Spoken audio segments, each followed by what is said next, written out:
being around the dead makes you appreciate living. And I think that's one of the things we're also trying to teach is, when people come in here and they see the dead, but at the same time, it's like, well, take this information and go out and either lead a better life yourself or, help others to lead a better life.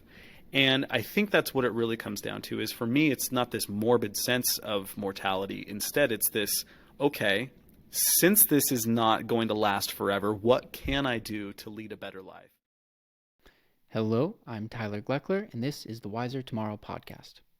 Today I'm speaking with Justin Cottle, Lab Director and Content Creator for the Institute of Human Anatomy.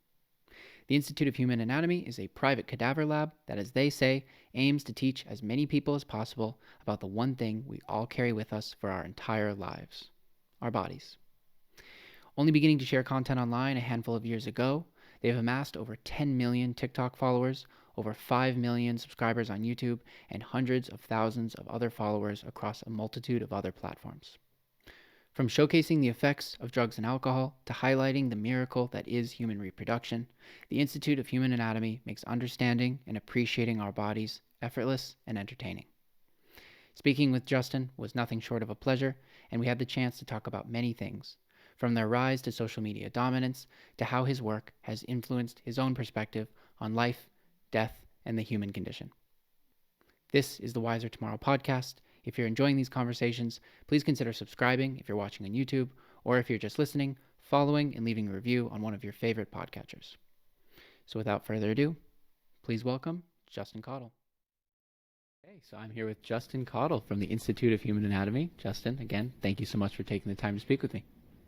Happy to be here. So I will have given you a bit of a pre-recorded introduction, setting the stage for our conversation in more detail, but I always think it's good if you could go ahead, in your own words, introduce yourself and the Institute of Human Anatomy. Yeah, so my name is Justin Cottle, and I am the lab director at the Institute of Human Anatomy. We are a private human cadaver lab that's located in Salt Lake City, Utah. So we actually cater to a wide variety of different medical professionals. Our business model has changed, as I'm sure we'll kind of discuss here. But originally we were teaching in-person lab events to a wide variety of medical professionals, so EMTs, paramedics, yoga practitioners, you name it. Pretty much anyone who didn't have access to a university level cadaver lab could come hang out with us and get an in-person event. But yeah, it's that's pretty much my day-to-day job and what we do, and outside of the social media, of course. Is Utah a bit of a difficult place to operate the type of business that you operate? Are there any sort of legal hurdles that are unique to Utah that make it a little bit more difficult?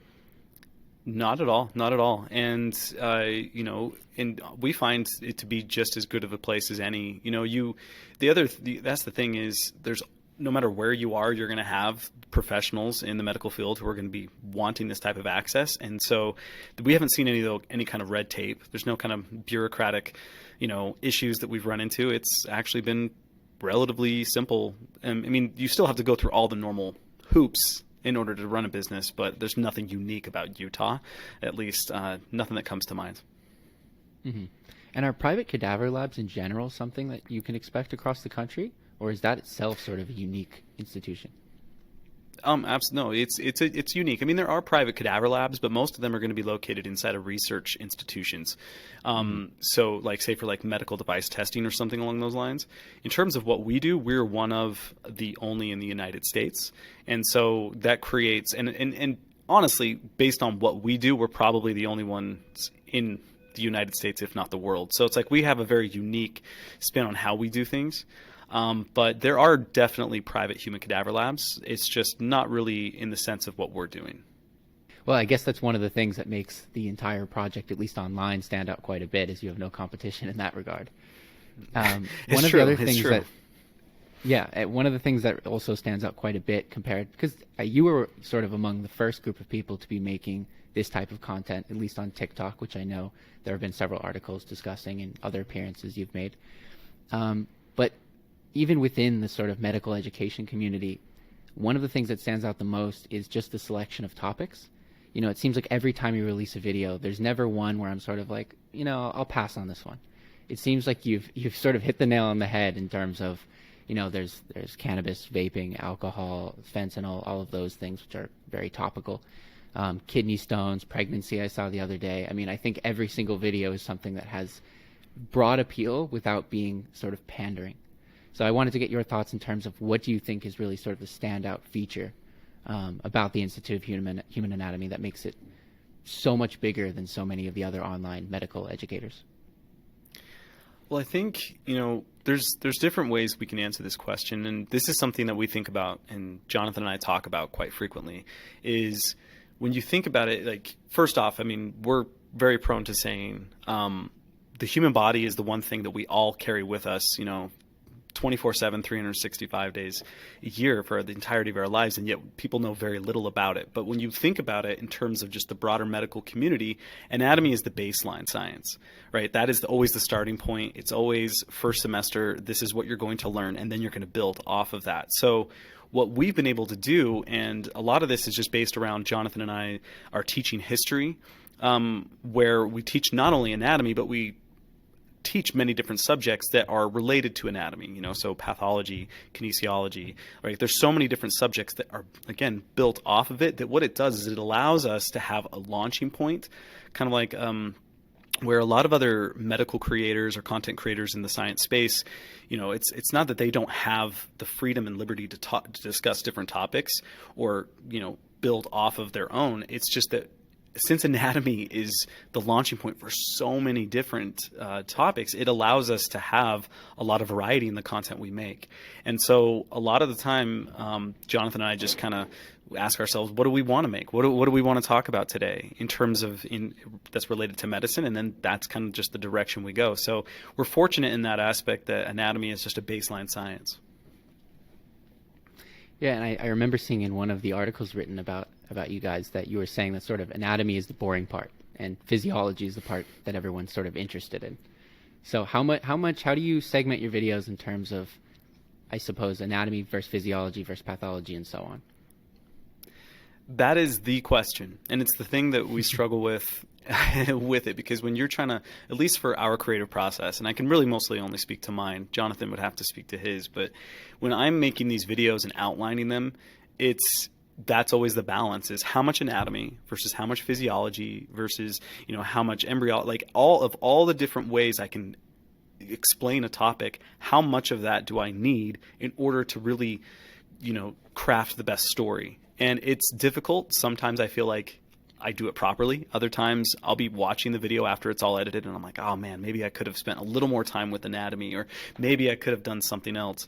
But that's always the battle. And that's the thing when these topics are so nuanced. I mean, you could spend an entire video just talking about the microbiology of topic and never even touch the anatomy. So figuring out that balance is part of the skill, I guess you could say.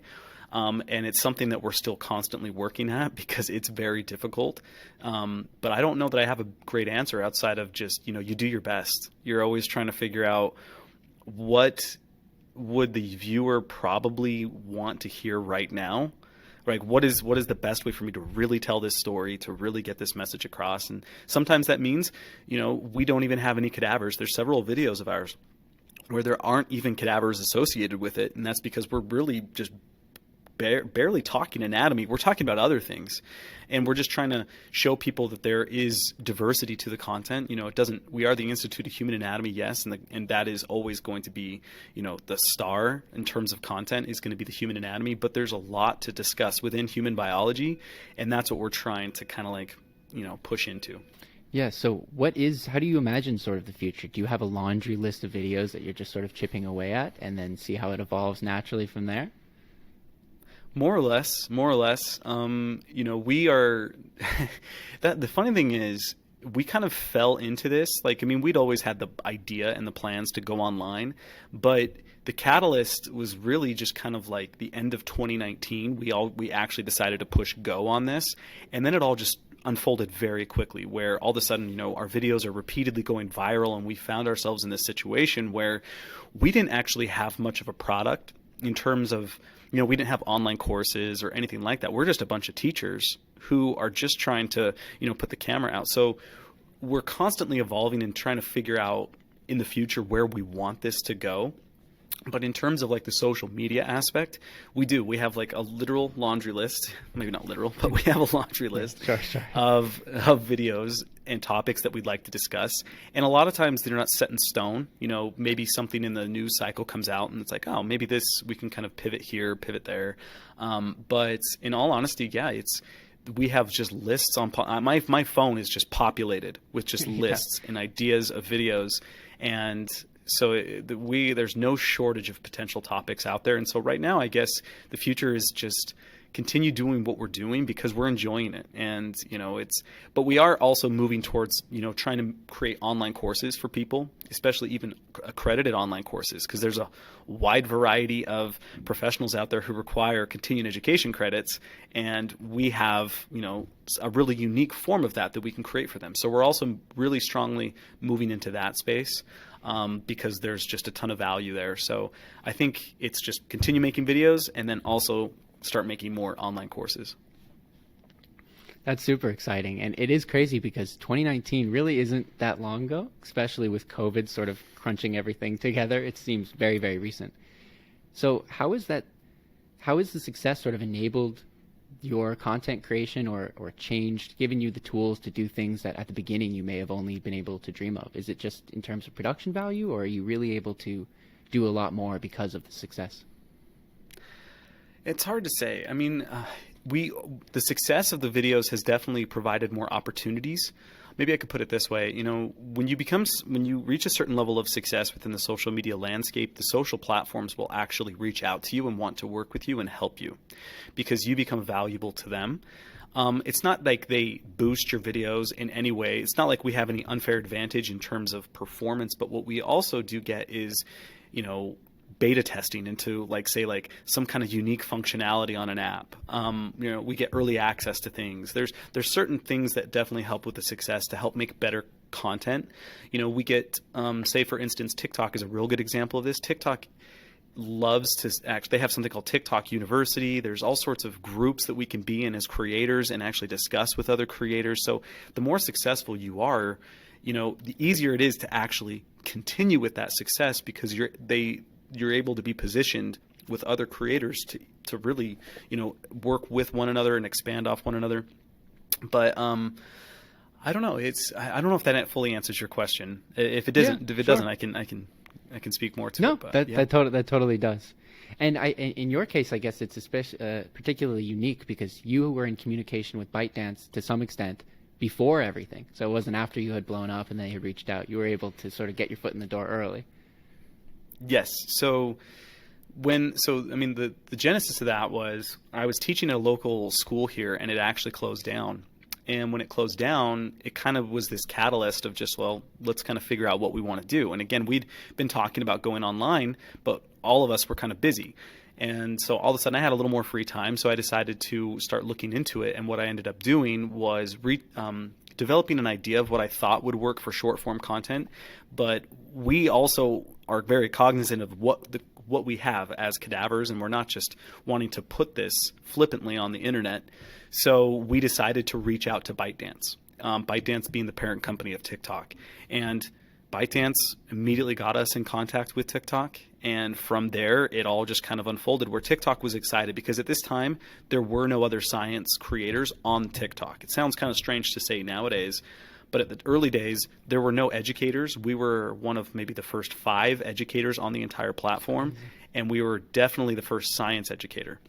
So TikTok was really excited to work with us, and it's turned into a really great relationship that we have with TikTok. And now it's spread into YouTube, so it's like, again, the more successful you become, they start to do. But yes, we've been fortunate enough to work directly with TikTok since the very beginning. No, that's super cool. But I imagine with everything, especially with the potential impending legislation here in the U.S., is that sort of a threat to anything you're working on? Or I guess you're diversified enough now that obviously you don't want it, but you'll be just fine. Exactly. We don't want TikTok to go away. And we understand, and it's like, we're not here to get into any kind of the politics of things because honestly, Sure. I don't know enough about the politics of things to speak with any level of confidence that people should listen and really respect the opinion. But TikTok to us, what I can say is the community that we've been able to build on TikTok and come from and evolve from TikTok has been so valuable. We understand the real value of TikTok and what it is. You're right, though. It'd be very unfortunate and sad for us if it goes away. I mean, from TikTok alone, we have 10.2 million followers. But at the same time, it's not the follower count. The follower count is kind of a vanity metric. It's one of those things that just looks good. But in reality, 10.2 million people aren't viewing each one of our pieces of content. So the value in TikTok is more so the community of people, the exposure, just the ability to actually communicate even with younger generation too, like with Gen Z. There are a lot of them on there, but now it's even spread to other generations. But you're right, we are diversified. If TikTok does go away, we still have all that content, and we can then just kind of move that into YouTube Shorts, to Instagram Reels, to Snapchat. There's other places to go, but in our ideal world, TikTok remains, and we're still posting on YouTube Shorts and all those other places. And what we're actually trying to do is create unique reasons for people to go to each of these platforms. That's what we're wanting. But if TikTok goes away, then it will force our hand to kind of shift more directly to these other platforms. Yeah, in the article that was sent to me leading up to our conversation, it really was striking how much thought you guys have given to every detail of this entire process. Because I do think a lot of people just kind of post, make one thing, slightly retrofit it for each platform, give it a go and leave it at that. But it's very apparent from the viewer side of things that each platform has a tailor-made piece of content that fits the nature of that platform. Exactly. I mean, we are just as guilty as other people at times of simply repurposing a piece of content and putting it on another platform. But a lot of times that's actually experimental. Say like for YouTube Shorts, for instance, we aren't creating native content for YouTube Shorts because we're still trying to figure out how YouTube Shorts is going to fit within our social media business model, all of that kind of stuff. So it's like there's a little bit of complexity to it that we're still trying to figure out. But I think that's the most respectful way to actually build an audience, is to not bombard them with repeated, it's like, here's the same piece of content on every single platform. It doesn't give them a reason to be on those platforms. So we want to be respectful to the audience and let them know that, hey, we're glad you're on Instagram. We're glad you're on Facebook. And this is what we're going to give you for being willing to follow us here and here and here. That is what we're always looking to do. But, at times you also have to try and build out a catalog of content. And so when you're trying to build out a catalog of content, sometimes it does make sense to repurpose something. So there is going to be repeat pieces of content, but I don't know. We just kind of have this mindset that that's the most respectful way we can, have an audience and interact with our audience. No, I definitely agree. And I can think of, there's many creators who I will have that experience. I'll go to check them out on other platforms, and it's just it's identical. And it's identical every time, over time. So I think as a representative viewer, definitely appreciated. Also, going back to why you initially reached out to ByteDance, again, just to make sure that you're sort of within the rules and regulations of the platform and make sure that everything is all good.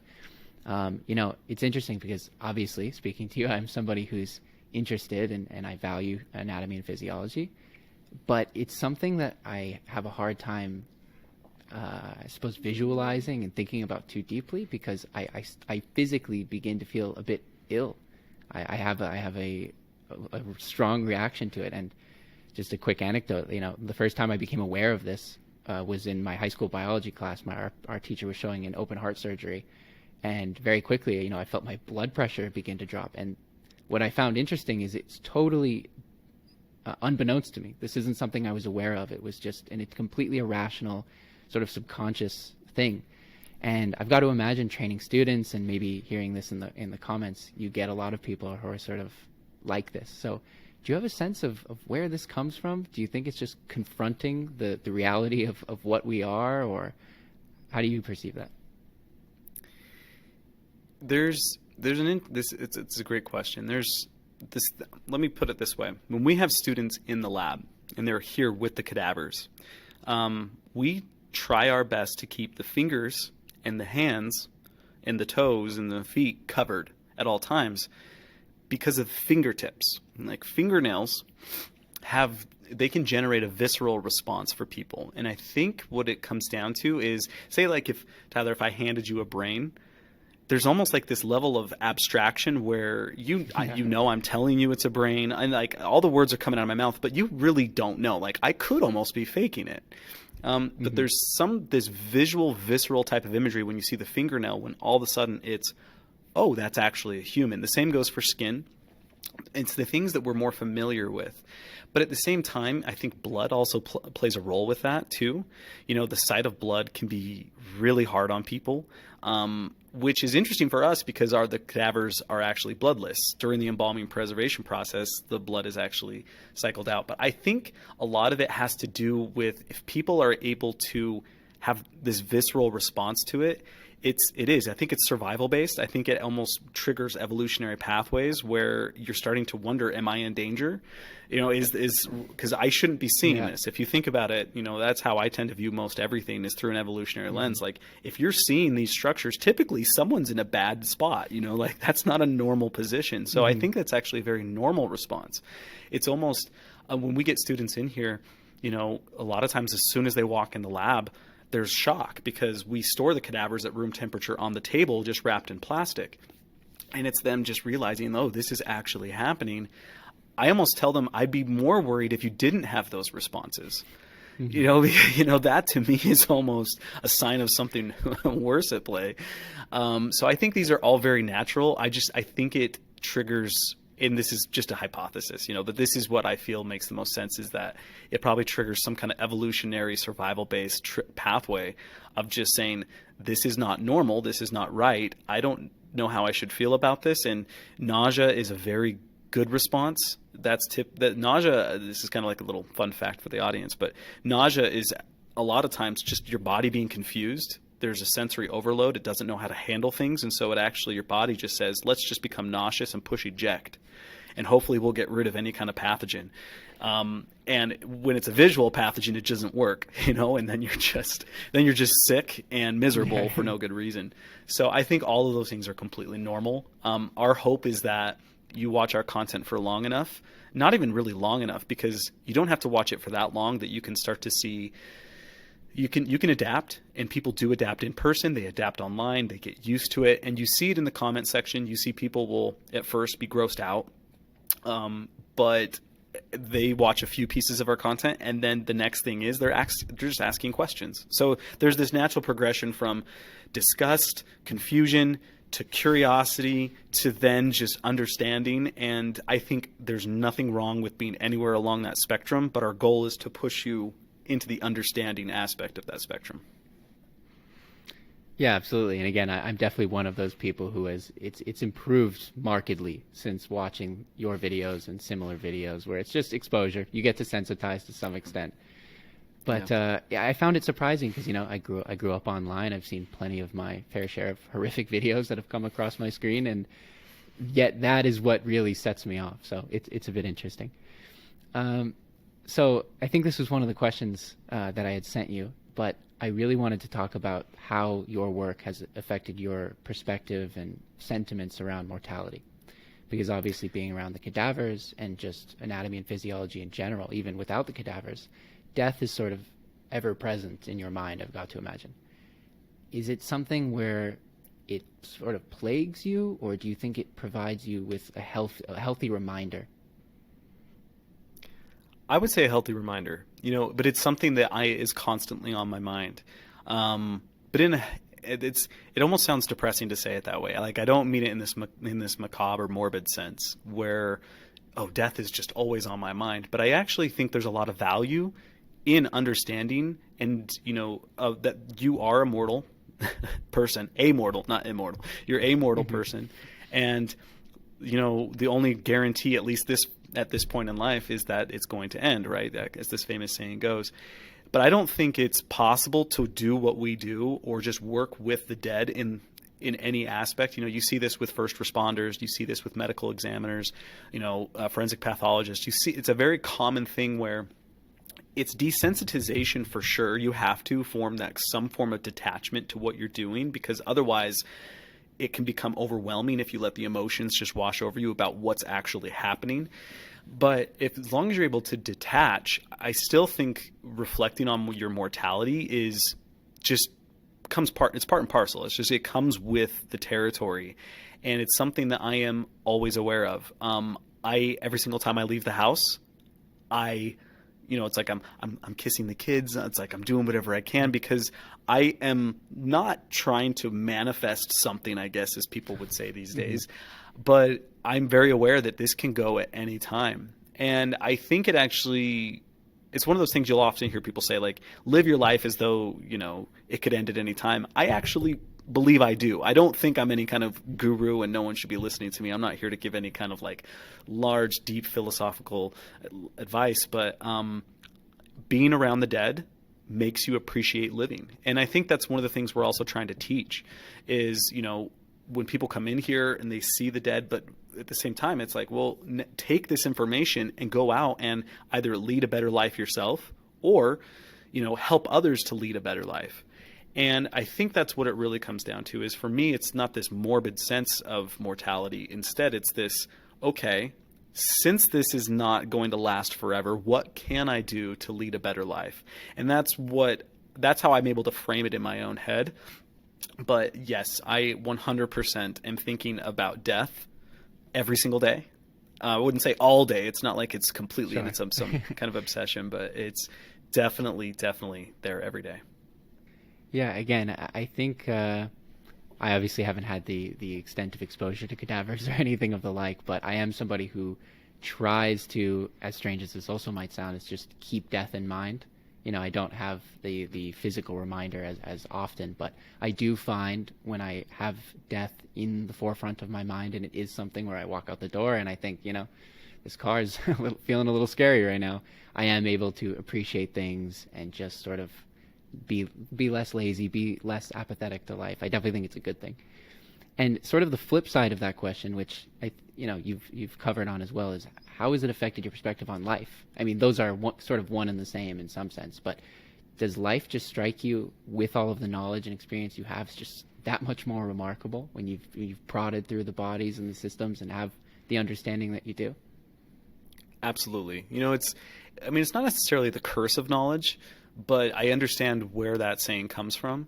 I often tell people that I remember there was this point, I can't remember exactly when, but there was a point when I was really starting to learn about the human body in depth, where I realized I couldn't be irresponsible with my health anymore because I knew better now. Right? Like there's this point where all of a sudden you know better. Like I'll give you this example. Growing up, my family, fast food was a normal thing. It was just, no one in my family had any kind of medical or health background. Fast food was just a thing that would happen. And then I remember after a certain point of learning enough about my body and nutrition and everything, it was just, I realized I was like, I actually can't eat fast food anymore. Or if I do, like there almost is like this shame. And I don't mean this to shame anyone or anyone should be feeling shameful, but what I'm trying to, you reach this point where all of a sudden I have to exercise. I have to do these things. I actually made a video not that long ago about a colonoscopy. And I went and got a colonoscopy. I'm not at the age where they actually recommend to get a colonoscopy. Instead, it's like I know enough about the human body and colorectal cancer incidence rates to where I'm like, I should go get a colonoscopy. Like you start to, yes, the more you learn about the human body, the more you start to change your lifestyle and habits accordingly. Because at least for me, I can't justify not doing that. Because at that point, it's just, I have no excuse. I know better. And also I think, and it's not as though I feel like I have to embody this perfect image or anything for our audience, but I also do feel a sense of responsibility where it's like, I also need to, if I'm teaching about these things, there has to be this amount of, walking the talk. And so I think a lot of that comes with it, with teaching online and being a science educator. But I don't know how anyone who knows enough about the human body can't come to the same conclusion, where eventually you just get to the point where, again, you can't make excuses. You just know better. Yeah, that was exactly my very next question, is just how it's affected your health habits. And I'm not surprised to hear that response. But is it, obviously everybody has their vices, and I don't mean to probe into yours, but I imagine you must go through the drive-thru at McDonald's here and there type of thing. So are you able to still, at least on occasion, pick and choose those few guilty pleasures and enjoy them without having the the anatomist behind your ear on your shoulder giving you some problems? Absolutely. I'm human. I mean, like, it's more like, the knowledge is this, I'm always going towards that based on my knowledge, right? It's put me on this pathway, but it's like, I'm more than willing to take pit stops because I also feel the beauty of being alive and being a human is also some of, the splurges that we can make, that to me is really what it comes down to, is just asking myself, what can I do? How can I pivot, even if it's just a slight pivoting? How can I, have this? Can I have this donut? Can I have these things? Absolutely. And I don't worry that much about it. To me, it's really Sure. not that big of a deal. Yeah. Okay. Yeah. I think I would like to think a lot of your audience has had similar questions in this vein. So hopefully this will clear some things up. Another thing I want to discuss, I don't remember if I told you this directly or if anyone communicated this to you, but my own background is in chemistry. I did my bachelor's, my master's in chemistry, but I have very little, more on the physics side of things. So I'm by no means a biologist or physiologist, of course, or anything of the like. But I did take a few courses in the history of medicine, and I spent a semester at the University of Edinburgh, which has this rich medical history that you can't avoid even if you wanted to. And the reason I bring it up is one of the things you hear time and time again is during the development of the medical school in Edinburgh, they had a serious problem with body snatching because, it was one of the preeminent universities at the time in Europe, and because of social stigma, they weren't really able to do any research or training with the cadavers. So they would basically just wait for funerals to take place, come back in the evening and take the body and do what they needed to do, and sometimes get away with it. But it seems interesting because this was only, 200 years ago, and here you are now, and you own a private cadaver lab. So it's interesting to remark on how far things have come. But I wanted to ask if there is any sort of modern equivalent. Are there any social or legal hurdles? Obviously not to the same extent, but are there any remaining hindrances to your operation in any way? No, I mean, not really, but that's also because we also operate within, very specific legal parameters. We have specific agreements with the body donation programs that we work with about what we can show and how we can show it, the level of respect and everything. So I think at this point, people have kind of caught on to what body donation does, not just for us, but in general, and what comes with that. It doesn't mean everyone's comfortable with it. It doesn't mean the legislators who are part of all of this are wanting to go witness this, but I think everyone understands the value with it. And one of the biggest, if not the biggest, probably outside of the med school, and I would say the probably biggest usage of cadavers is actually in medical device testing. And so what will happen is you have groups and companies that will build new technologies that surgeons can use in the OR, and then they'll do that. They'll actually perform those surgeries on cadavers. And so when you actually look at how cadavers can be used to save lives, not just for doctors, or future doctors at med schools to understand, but also literally for new technologies, I think people have kind of caught on to it. So as long as you're respectful and you're also working with certified body donation programs, which is all we do. I will tell you, there are unethical sources to this day. All right, there are, and it's something that is, it's something we are all aware of in this industry, that you cannot just assume because someone has donated their body that body came from an ethical source, unless you work with certified body donor programs, which is what we exclusively do. So there are still going to be, and I can only again speak to the United States. I have no clue what it's like outside of the United States, but I think things have come very far in these past 200 years, and I agree with you. I often tell people that anatomy has the shadiest origins out of any scientific discipline ever. It's not just body snatching. I often tell people, there was a time where, if you really think about it, because doing anything to a body was illegal, so to a dead body was illegal. So what you had is all of these renegade anatomists who couldn't tell anybody about this, who were snatching bodies and taking them to their basements essentially to dissect them and study them. But then they got to the point where they didn't want to take the risk, so they started hiring people to do it. And then these people were going, well, why am I digging up this body, I might as well just kill this homeless person, which is what ended up happening. And so there's so much shadiness in the history of anatomy, and unfortunately there still is some unethical people within the industry, but I think most people have kind of come along with us in understanding the value in body donation to where there's really no more, at least nothing comes to mind in terms of legal hurdles or things like that. No, that's excellent. But then that sort of begs the question, going back to the beginning, of why there aren't more private cadaver labs. I mean, even if you're not looking to create content online, it seems like there's a lot of value to a lot of these different companies and institutions. So why do you think you're still one of the few across the country? It's a good question, and it's hard to say specifically. Outside of anatomy is typically a science that's used as a launching point for other career paths within medicine, right? You don't get a lot of straight anatomists. What you usually get are anatomists who they can go in towards teaching, or they can go and working in research facilities like with these medical device testing. And so I think, like, for us, we are a gross anatomy lab, right? We specialize in just teaching. I don't know that a lot of people have seen how much from a business model, from a brick and mortar business model. I don't know how many people are evaluating that seriously. Not to say they shouldn't or couldn't. It's hard to say. I can't.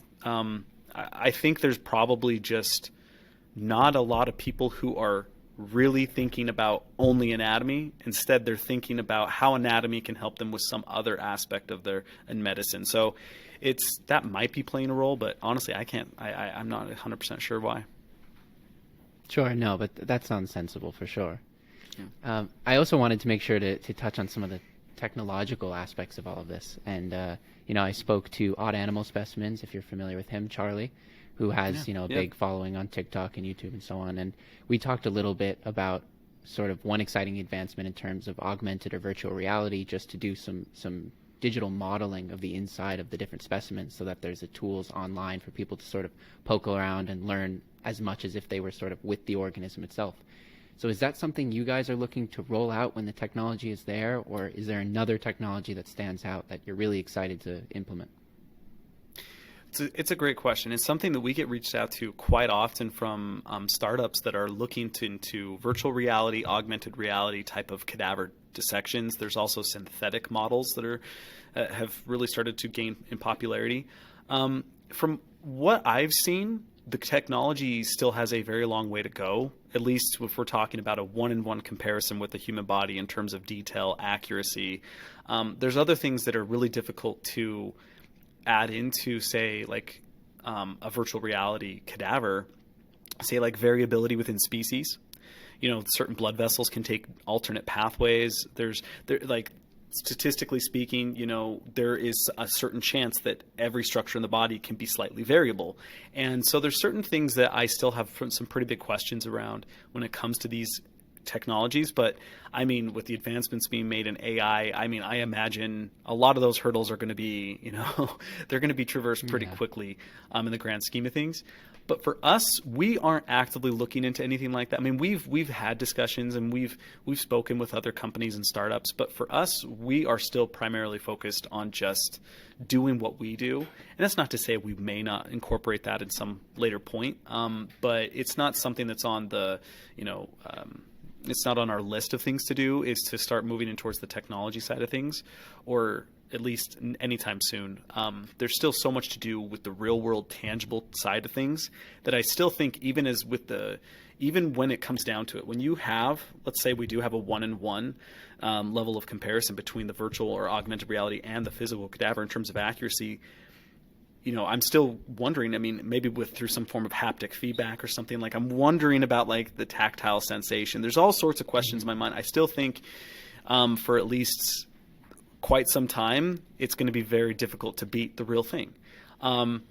So I think for us, and we're also just kind of, we're just teachers too. So I'm not a technologist. I have no idea how to code. I have no idea how to do any of those types of things. And so for me, it's like, I'm more than comfortable with just kind of staying in our current lane. Again, that may change, but right now it's like I'm more just, let me show you a heart. Let me hand you the heart and let's have a discussion about it, as opposed to getting overly focused on the technological advances with specific to anatomy.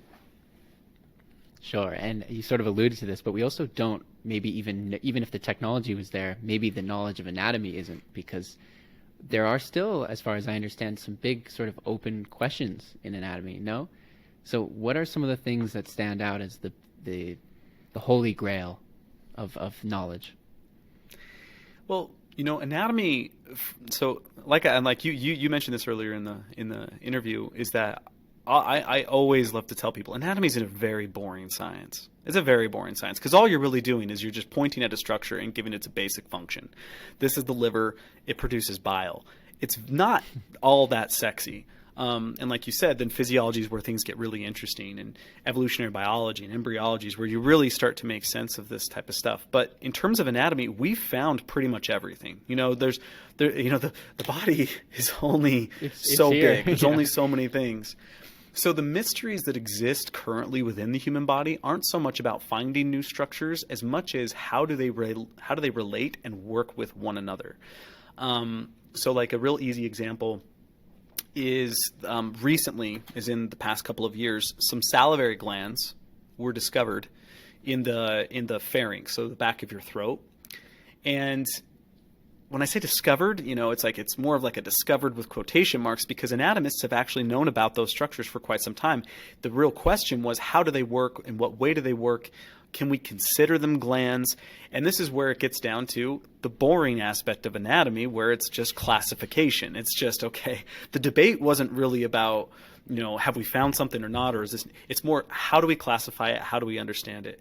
So in terms of anatomy, there are a ton of really interesting things. There's still advancements and understandings that need to be made inside of exercise science, specifically in athletics. When you're talking about like, okay, we're talking about optimizing, that's where things get really, really interesting, because that's when you have to have a good understanding in the anatomy, the physiology, everything has to coalesce, and then you have to be able to reproduce that for a real person on the field or on the court or something along those lines. So I think exercise science and athletics, there's a lot to really still be cracked open there in terms of, cardiorespiratory health, musculoskeletal health, just how can we eke out the top level of performance. There's also a lot to be learned within the immune system. The immune system still has a ton to be learned about. And then, I think it's a closely related field, but I often say, like, anatomy is how to build a body. Pathology is how to destroy a body, or how that body falls apart. So in order to understand your pathophysiology and how the body, how disease works, you need to understand the anatomy. So there's still tons to understand when it comes to disease. So there's so many things, especially when you start adding in the genetics of things. There's almost more mystery than there is, found knowledge. But in terms of just anatomy, this is where, again, there's not much left to discover. We're pretty much there. We've pretty much done it. So now it's just trying to piece those together and see how everything interrelates. And that, to me, is actually more exciting. That's where I get excited. I like knowing that there's still all these puzzles. And especially what's nice is I've already put in the work to understand the puzzle pieces. So now I get to actually start to get creative with it and start to ask what, to me, may not be interesting questions to other people, but they are interesting questions to me. So when you're making a new video, how familiar are you with what you're presenting? Do you have the chance to learn a lot and go through these puzzle pieces and try to put them together in interesting ways? Or are you more working with what you're comfortable with? It depends on the topic. Some topics, if it's a pure anatomy based video, like I don't remember, it was maybe like a year and a half, maybe even 2 years ago. I did a video on just the internal organs of the thoracic cavity. There was no preparation for that video whatsoever. That was basically like roll out of bed, set up the camera, and shoot that video. When it comes to other topics, it's usually my knowledge is in the foundation. I understand the broad strokes of what I'm going to do, right? I know how the anatomy works. So let's say like with the pregnancy video that I just published, right? I know probably 60 to 70% of what was in that video. I know off the top of my head because I've been teaching about that for years. So then it's figuring out the other 30%, and that's what actually takes up all the time. And so when we're doing this, then it's like I'm in diving deep into the published literature. You're trying to make sure you're up to date with things. You are constantly, and you're verifying all of the information. So a lot of these videos can take weeks of preparation for only sometimes small amounts of data, and then you're trying to incorporate that with what you do know. But I've also found a lot of times what I think I know is accurate turns out not to be accurate. And it's one of those things where Jonathan and I will talk about this, where I'll say something and then I'll sit there as I'm outlining it and I'm like, how do I know that? And it's because it's something I've almost taken for granted. I've been saying for so long, and then I'll look it up and come to find it's not true, or it was only slightly, inaccurate. And then all of a sudden I'm in this new place where, oh great, now I have to relearn that. But to me, that's actually worth it. It's a good exercise. It's good for me because, again, as a science communicator and educator, it's important that we are accurate. But it's hard to say. It really depends on the topic. Sometimes I know most of it. Sometimes there are other topics where I've found that I've known very little, or I think I know more than I do. And then I actually get into the planning and outlining process and realize, oh, actually, it's a good piece of humble pie. And you realize you actually have a lot of catch-up work to do. How often have you found that the medical knowledge is changing? Because it seems like from the novice perspective, it just seems constant, or as if there was never anything static. That's a good observation, because with all things, with all science, there's always going to be change. But you're right. And you can speak to this. With physics, there's less variables. So it's the changes and the debates and those types of things. Here we're dealing with so many variables, especially when you're talking just broadly within medicine. And a lot of times, it changes quite frequently. But it depends on what we're talking about. Sometimes it's just our understanding of. Sometimes we just need more data. We have a pretty good understanding of how things work. It's just in the maybe stage. And then we have, then all of a sudden we're getting more case studies in. We're getting more, controlled studies. We're getting all those things placed. And then all of a sudden it's like, okay, now we can say yes. Or all of a sudden there's a little bit of a discovery. There's some weird quirk. It's hard. It's brutal. It's brutal. That's what makes biology so complex. It's a lot of times, and again, I'm saying this as someone who is not a physicist. I know very little physics. I like it as much as just, people do just casually. But I personally view biology as infinitely more complex than physics in a lot of ways, just because of the sheer amount of variables. So it doesn't surprise me that we're constantly learning things and relearning things and having to update things. And that's where I think it's important for us as science communicators and educators, especially for human biology, that we have to not assume that we know what we're talking about because it changes so much. So I do actually verify everything, even the things that I am very confident with. But there's certain things I don't have to. I still feel pretty confident that the right lung has 3 lobes and the left lung has 2 lobes. There's certain things that I'm like, that's going to stay the same. But the nuances, there are a lot of them. For sure.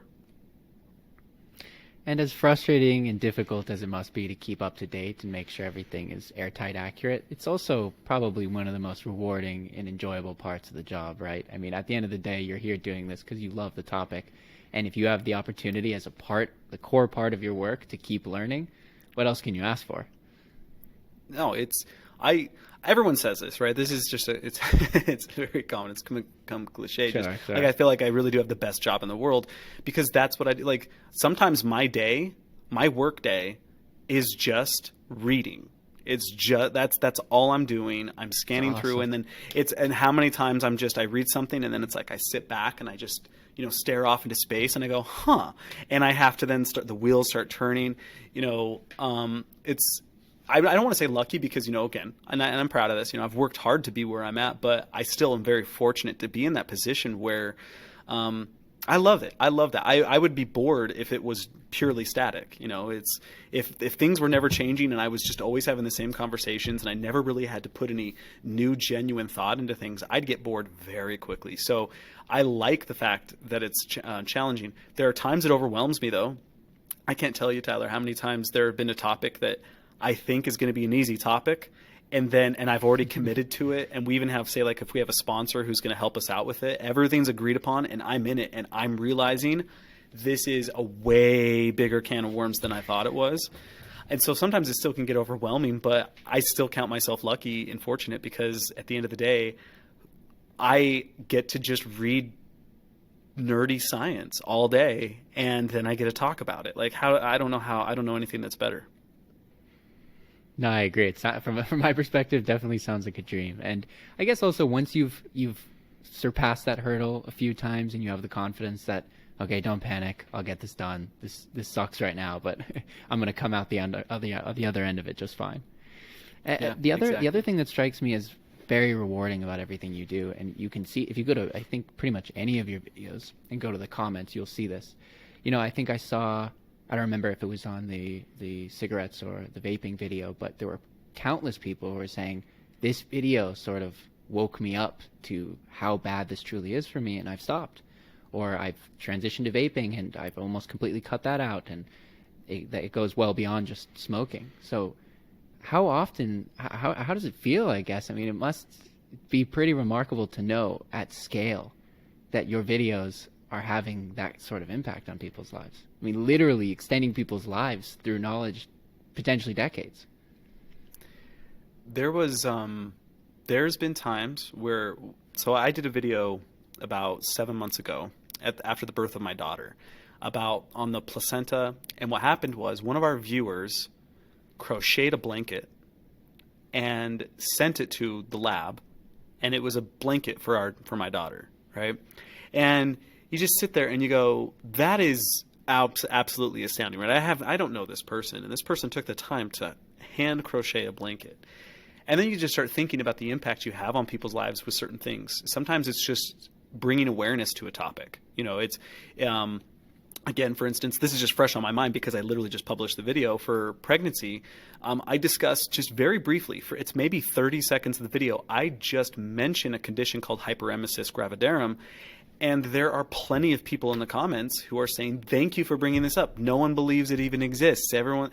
And that is a very common thread where we just even passively mention, or if we spend time on these things, there's this, it's empowering. It's also, there's this sense of like responsibility with this, because then it's like, even if I'm passively mentioning something, it's going to impact people in some context. So it's amazing to see, though. I mean, we have like an internal Slack channel among us that sometimes we'll just like throw out comments. The people are just saying like, and this just a thank you. This really changed my life. I had one of the probably the most powerful things I ever got was an email that was sent to us by a gentleman who had watched our alcohol-based video, and basically he just listed off how that one video made it so he's going to go to AA, he's going to go to Alcoholics Anonymous so that he can go get his child back. And he listed off, and it was this whole thing that I don't know that I really feel comfortable sharing all those personal details, but Sure. He was just, you could see the emotion, you could see how that one video impacted him. And unfortunately, I'm not able to follow up. I have no idea what happened, but it's one of those things that it brings a tear to your eye, and you just realize the impact you can have on people where all of a sudden, I mean, in that video, I didn't even necessarily come against alcohol or pro-alcohol. I was just trying to relay this is what's happening, and here's this person who sees it and goes, I'm gonna put my life back together, and I'm gonna go get my child back. It's that type of stuff. That's definitely not happening in every video. People aren't watching our exercise videos and saying this literally Sure. changed everything about my life, but the impact it has is not lost on us, and it's something we talk about very frequently, and we're humbled by it, and it also gives us, again, that sense of responsibility to make sure that what we're saying is accurate and we're giving it the justice it deserves. Yeah, it really is incredible. And yes, it's not every video, but it's frequent enough that it's pretty special. It really is pretty special. I wanted to, we're sort of coming up on time, so I want to be respectful of your time. I wanted to ask a sort of big general question, just sort of practical for everybody, which is just, what is the one or two or three handful of things that everyone should know about their body, but often do not? That's a great question. I really am a firm believer in understanding about the immune system. And, I've been saying this well before the pandemic. The pandemic was a reason to fuel it. But I think that people understanding the way, like the germ theory of disease, understanding all of just how pathogens work, not to scare you, but to actually provide some kind of understanding around your health. Because I do feel like some healthy dose of not just fear, but just understanding of what's out there is extraordinarily important. But the real reason I actually think that's true. I just think the immune system is so cool. I think the immune system is one of, if not the coolest thing in all of biology. Just the adaptive and innate immune system, how they work. Just even though I've been teaching it for so many years, every time I teach it, I have chills, because it's just so cool to me. I also really believe people should try and learn as much as they can about the prefrontal cortex. The prefrontal cortex is what makes us human. And I think when you really start to dive into the prefrontal cortex and these different sub areas within it, it helps explain your behavior, people you know's behavior, things of that nature. To me, I think the more you understand about the body, and this is more broadly speaking, the more it's really just a lesson in understanding yourself. And not just your pains and aches, but also your psychology. And that's not to say you should be self-diagnosing because you watch any videos, including ours, or anything along those lines. But I think, there is tons of value in understanding, this is what so you're saying the dorsolateral prefrontal cortex doesn't mature until 25. And then you start to actually piece this together and it starts explaining things. I know for me, I feel like my understanding of the nervous system and the prefrontal cortex has made me a better parent. Because then I'm understanding, like when I see a temper tantrum, I'm like, they're having an amygdalary reaction, right? Their amygdala, which is what processes negative emotions, is more active and hyperactive than their prefrontal cortex and their rational ability.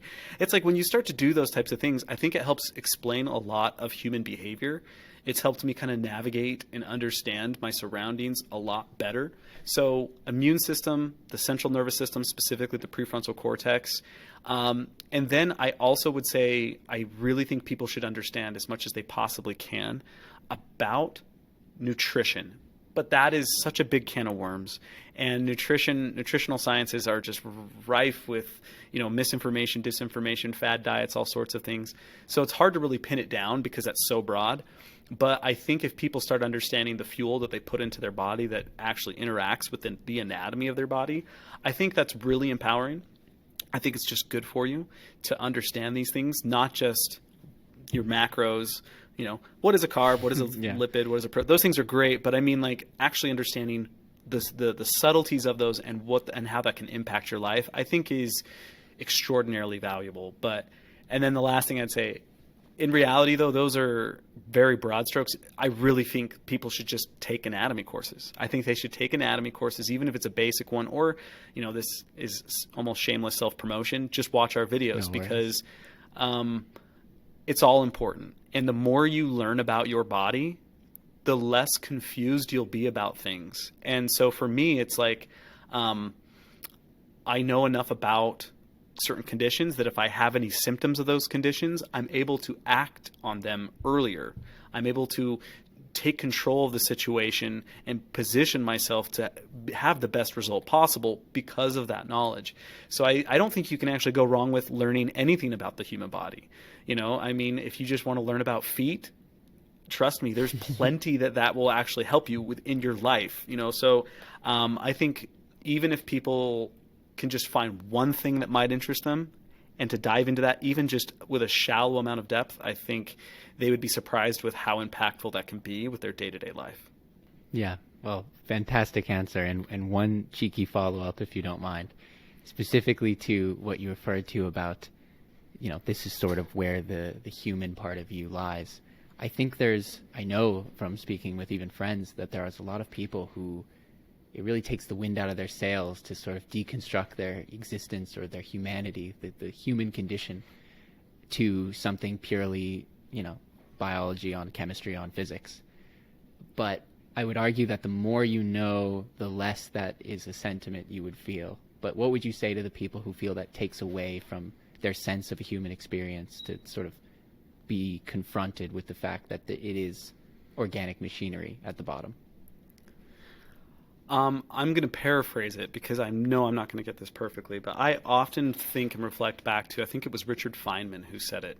Someone was talking to him in an interview about, does he lose the beauty in the flower because he knows everything about the flower and the science of the flower? Exactly. And he goes on to talk, you're probably familiar with what I'm talking about, but just talking about the beauty, you see a different level of beauty. And to me, I think what's interesting about anatomy is the ultimate reductionist science. It's literally anatomy means to cut up.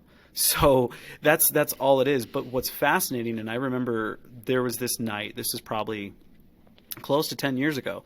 I remember I was in this lab. It was the middle of the night. I was all alone. I was single. I had no responsibilities. I was just here learning. And I was just, as I was doing a little bit of dissection and just kind of probing around, and I had this popped in my head. I'm like, I can reduce this and continue to reduce it, but it doesn't really explain what the person, let me put it this way. I was thinking, if I remove this piece of skin, are they any less of themselves by removing the skin? I understand there's no consciousness in the skin, but are they any less of themselves? And at what point? It's that whole, I'm forgetting it, but the whole, it's like rebuilding a boat, I think, is the analogy. Exactly. The boat. Exactly. When you take the boards away, right? And all those types of questions.